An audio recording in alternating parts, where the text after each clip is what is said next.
Hello, today we'll be solving question number 41 from the WBCS 2019 question paper. So let us start off with it. The 41 question says that the percentage increase in the surface area of a cube when each side is doubled is 25%, 50%, 150%, 300%. So these are the four options. So now area, if we have let side length of the cube be suppose L. Okay, so in that case the original surface area, which we can denote by A1, will be equal to 6 into L square. Okay, so now final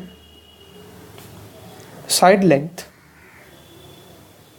will be equal to twice L. So in that case, if we need to find out the surface area, so this will be 6 into twice L whole square. So this will be 24 L square. So therefore percentage increase in surface area will be given by A2 minus A1 by A1 into 100%. Okay, so this will be equal to 24 L square minus 6 L square by 6L square into 100%.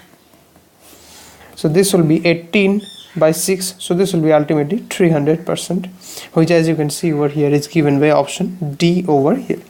So option D over here is the correct option.